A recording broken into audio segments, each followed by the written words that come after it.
नमस्कार बच्चों। आज जिस कविता को आपके सामने प्रस्तुत करती हूँ वह है बात सीधी थी पर। कुंवर नारायण जी के द्वारा रचित यह कविता कोई दूसरा नहीं संग्रह से संकलित है। कविता में कथ्य और माध्यम के द्वंद्व उकेरते हुए भाषा की सहजता की बात की गई है। हर बात के लिए कुछ खास शब्द नियत होते हैं, ठीक वैसे ही जैसे हर पेज के लिए एक निश्चित खांचा होता है। अब तक जिन शब्दों को हम एक दूसरे के पर्याय के रूप में जानते रहे हैं, उन सब के भी अपने विशेष अर्थ होते हैं। अच्छी बात या अच्छी कविता का बनना सही बात का सही शब्द से जुड़ना होता है, और जब ऐसा होता है तो किसी दबाव या अतिरिक्त मेहनत की ज़रूरत नहीं होती और वह सहूलियत के साथ हो जाता है। तो आइए चलते हैं। आज हम लोग अपनी कविता को पढ़ेंगे। बात सीधी थी पर। बात सीधी थी पर एक बार। बात सीधी थी पर एक बार भाषा के चक्कर में जरा टेढ़ी फंस गई। उसे पाने की कोशिश में भाषा को उल्टा पलटा, तोड़ा मरोड़ा, घुमाया फिराया कि बात या तो बने या फिर भाषा से बाहर आए। लेकिन इससे भाषा के साथ साथ भाषा और पेचीदा होती चली गई। कवि के कहने का तात्पर्य यह है कि बात सीधी और सरल थी, परंतु वह उसे प्रभावपूर्ण भाषा में व्यक्त करना चाहता था। भाषा को आकर्षक बनाने पर ध्यान देने के कारण कथ्य की सरलता ही नष्ट हो गई, वह दुरूह हो गई। दुरूह माने कठिन होता है। कवि ने बात की सरलता को नष्ट होने से बचाने के लिए भाषा में संशोधन किया, शब्दों को बदला, वाक्य रचना में फेरबदल किया। उसने प्रयास किया कि बात की सरलता बनी रहे तथा भाषा की क्लिष्टता और दिखावटीपन से छुटकारा मिले, परंतु इससे बात व भाषा और अधिक उलझती चली गई। सारी मुश्किल को धैर्य से समझे बिना मैं पेज को खोलने के बजाय उसे बेतरह कसता चला जा रहा था, क्योंकि इस करतब पर मुझे साफ साफ सुनाई दे रही थी तमाशबीनों की शाबाशी और वाह वाह। आखिरकार वही हुआ जिसका मुझे डर था। आखिरकार वही हुआ जिसका मुझे डर था। जोर जबरदस्ती से बात की चूड़ी मर गई और वह भाषा में बेकार घूमने लगी। कवि कहता है कि उसने सीधी सादी बात को व्यक्त करने के लिए आकर्षक और कठिन भाषा का प्रयोग करने की भूल की। इससे कविता में निहित भाव अस्पष्ट हो गया।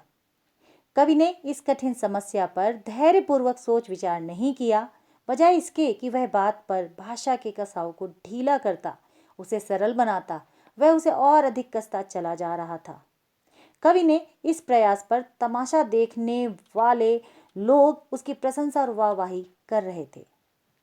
इस शाबाशी से भ्रमित कवि भाषा के पेज को और कसता जा रहा था और कसता जा रहा था।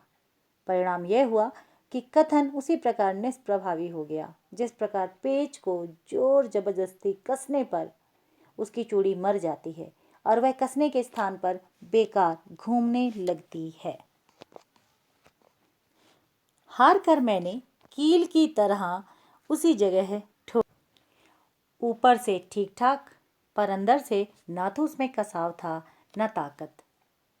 बात ने जो एक शरारती बच्चे की तरह मुझसे खेल रही थी, मुझे पसीना पोंछते देखकर पूछा, क्या तुमने भाषा को सहूलियत से बरतना कभी नहीं सीखा?